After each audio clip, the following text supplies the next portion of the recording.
So, welcome back to the second round of the Iron Man tournament. Today we got the Tyranids versus the Imperial Fists. We rolled off to see what we were going to have. It's a kill point game with Dawn of War deployment. The Imperial Fists won the roll off, so they went first, deploying one tactical squad up in there. The rest is all in reserve. And then the Tyranids deployed their 4 warriors in there, and then the 14 Hormagaunts as close to the board as far as up as possible in the spore chimneys, or the poor man's spore chimneys, which I haven't got round to painting yet. And all the rest of their stuff is going in reserve. As a little note, as you have to state beforehand, the Gene Stealers and the Broodlord are outflanking. The Landspeeder Storm with the scouts inside are outflanking, and the drop pod is deep striking, obviously. So, Tyranids have decided they don't want to seize the initiative for this game, because they think it's going to be better off if they don't. So we'll go off into Imperial Fist turn 1. So most of the Imperial Fist army came storming on in. Everything which could run did run around here. The Marines up there took fire at the Hormagaunts. Only managed to kill 3 with their plasma cannons and bolt guns. The plasma gun did overheat, but he passes his armour save. Drop pod right down here and did absolutely nothing to the warriors. And that is pretty much everything else. The Devastators and the Terminators ran as far forward as they could to get in position. So let's see what the Tyranids can do for their turn 1. So the Tyranids are turned up and all their monsters have started charging across the board as fast as they possibly can. They opted to hold their Termagants in reserve, so did not elect to bring them on in turn 1, so they will now be held in reserve as normal. We ruled that the Tervagons can't birth, because in the rules it states that the Tervagon would birth before it moves. And technically, as it has moved on to the board, it's already moved. So it can't, but we ruled that it can't birth. However, the Zoanthropes shook, I think it is. Yeah, so the Dreadnought can't move or shoot next turn. And the Warriors just took a pot shot up here, killed one of them, and actually managed to pin them thanks to the Barbed Strangler. So the Tactical Marines up there are pinned and can't do anything. So we'll see what the Imperial Fists can do to counter this now.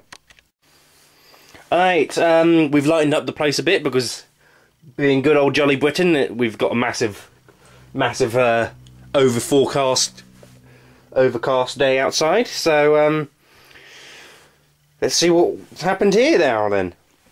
So the missile launchers fired all 4 of the missiles straight into that Tervagon. Managed to wound it twice, but it passed both of its cover saves granted by the Venomthrope. And who says that a 5+ save is not worth it? Most of the other units just pooted about a bit, reorganising themselves. However, the Vindicator here fired its Demolisher Cannon onto the Hormagaunts, killing 7 of them, and they were out of synapse range, so they had to roll their leadership and failed. So they're running back, but they are going to be entered back into synapse range at the start of Tyranid turn, so they will rally. So, let's see what the Tyranids can now do in retaliation. So we had a somewhat eventful turn. The Zoanthropes shot at the Dreadnought, but completely failed their psychic tests, both of them. One even perils-ing the warp, but passes saves. We had a unit of 13 Hormagaunts birthed out from this forward Khan effects here, but it has since run out. Other than that, most of the damage happened in combat, with the Trigon charging into the Dreadnought, blowing it up before it could strike back. And the Gene Stealers charged into the 9-man tactical squad up there and killed every single last one of them without taking a single wound in return. So, not looking good for the Imperial Fists, but we'll see what they can do for their turn 3. So, the Imperial Fists are absolutely cleaning up now. The Devastators fell back out of that ruin and fired their bolt pistols back into the Gene Stealers, killing 1. The Vindicator then followed that up with another shell, killing another 4. So they're down in their numbers over there, but not dead. The Landspeeder Storm came through, unloading its payload, which the Scouts then charged into the Zoanthropes here, killing 1 of them. And the Storm itself roasting mountains of Gaunts. And then, of course, the massive combat here, where the Terminator Squad multi-charged the Warrior Squad and the Termagant Squad, killing every single warrior, and that was just with Lightning Claws, without the aid of Thunderhammers. And then the Thunderhammers killing all but 1 little Gaunt. So only 1 Gaunt survived, who was then out of Synapse range because they removed everybody who was close enough, and has then ran. So he's not a kill point yet because he's back in Synapse range now. So he now rallies. So he's not a kill point. So that's a smart move. But not much else has happened here. So we'll see what the Tyranids can do. So the Terminators are finally being whittled down. Most of the army gathered around the centre and charged into them. They took out 4 of the Terminators, but the Terminators managed to kill enough Gaunts to win combat and kill a couple more few with fearless results. The Trigun blew up the Rhino here, killing 2 of the guys inside as well with the explosion. However, Gene Stealers, not so lucky. Charged into the Vindicator, stopped at shooting, but didn't do much else. So they're probably going to get tank shocked, missile launched, all the good stuff next turn. And the Scouts managed to finish off the Zoanthropes. So we'll see what... And, of course, before I forget, that Landspeeder Storm, assaulted by all those Gaunts there, can't move or shoot from shooting, but they did absolutely nothing to it in combat. So it's probably going to die now anyway, because it can't move anymore. But we'll see what happens in the Imperial Fists turn 4. And just as a kill point recap, the Tyranids have so far scored 1, 2, 3 kill points, and the Imperial Fists have scored 2 kill points. Right, yeah, there's still a fair bit of fight in the Imperial Fists. The Vindicator tank shocked out of the way to allow the Marines to fire at the Gene Stealers, killing all the rest of the Gene Stealers, leaving only the Broodlord left.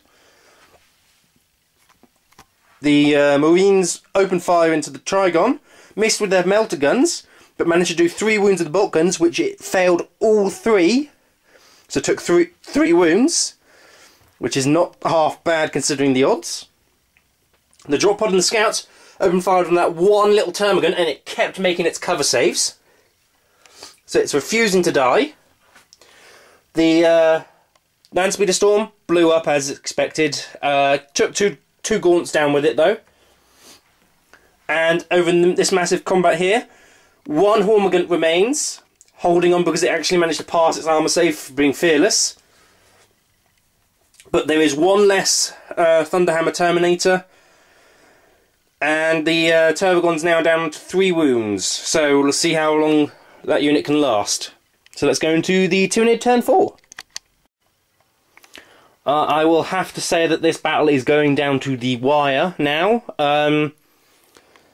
The Imperial Fists, well, the Tyranids did a fair bit to counter them. The Gaunts here attacked the Scouts, killing all but the Sergeant. But the Sergeant did manage to win combat here. If you're wondering where this unit came from, it was birthed by the Tervagon. But it has now run out, so there's no more Gaunts. Of course, we got the 1 cowering lone Gaunt over there still. Manthrope came down here just too late to help. The Terminators managed to finish off most of the units, and then they killed themselves through combat resolution. The Trygon ran in here and somehow didn't kill them all. And somehow they passed their leadership test as well to stay in combat here. And the Broodlord killed 2 of them, but they stayed in combat as well. So everything's in combat now. There's not much left which isn't. So we'll see what the Imperial Fists can do now in the turn 5.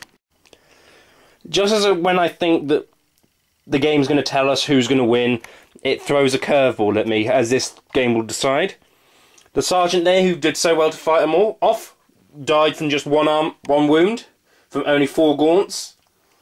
While the Trygon here only managed to score 2 wounds, and not only that, but the sergeant then beat him round the head and did 2 wounds back. So it's a tied combat there with both of them 1 wound each. The Broodlord lost his combat. Did 2 wounds but failed to wound any. They passed both their armour saves and actually did a wound back. But he passed his armour saves for being fearless. Vindicator, of course, shot its demolisher cannon over there, killing 6 gaunts. So all the gaunts are piddly sized now. And the Terminators have finally broken free, with the Mallinthrope failing to kill anything. And then everybody just laying into the Mallinthrope, inflicting 2 wounds, and then it lost the rest of its wounds to combat resolution. So it's not looking fantastic. It is looking fantastic, actually. Depends on whose army you look at, really, at the moment. But we'll see what Tyranids can do in turn 5. So the Tyranids have pretty much wiped most of the Imperial Fists off the board. The Devastators, only 1 man survives. They were chased down, but thanks to they shall know no fear, he was saved. The Terminator over here, only 2 survive, including the Chaplain. The drop pod's on its last legs. It can't move or shoot next turn. Not that they could move anyway. However, both the Trygon and the Mallinthrope on 1 wound left. All the Termagant units have either got 4 men in there or 1. The Broodlord's down on 2 wounds. The Tervagon's still untouched, but it's coming down very close. Both sides are at 6 kill points each as well. We just rolled to see what happens, and the game will continue on to turn 6. So let's see if we can find a winner out of all this. So things are finally starting to wrap up. The Hormigaunt unit over here was wiped out by the Demolisher Cannon, as was the Venom Throat by the Chaplain in combat. However, they did lose the Drop Pod, who was attacked and blown up. The 1 Storm Shield Terminator attacked the Trygon, hoping that his Storm Shield would save him. Inflicted 3 wounds and rolled 3 2s, so didn't even pass a single one of them. And the Broodlord has finally finished off the Devastators and is coming back. So let's see what the Tyranids can do to finish off. See if they can finish them off.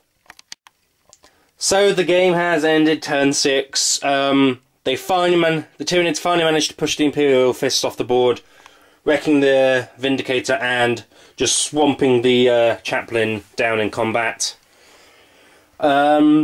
Very close game though. There was a lot which went down. The only thing which stopped the Imperial Fists from actually winning the game, I think earlier, was the fact is that the Termagants were just staying alive. Usually it's Termagants which are the first things to go, but there was still 3 odd units on the board which were easy prey. But it was probably one of the best games I've played so far. And we'll be doing this again next week for the last of the starting rounds for Blood Angels versus Eldar. So join me next week.